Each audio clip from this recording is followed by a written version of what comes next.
Hello viewers, আসসালামু আলাইকুম। আজকে অনেক দিন পরে রোদ উঠেছে।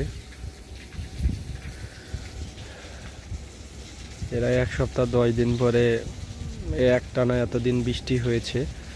তো আজকে সকাল সকালই কেবল 7টা 15 বাজে, এখনই সুন্দর রোদ উঠে গেছে।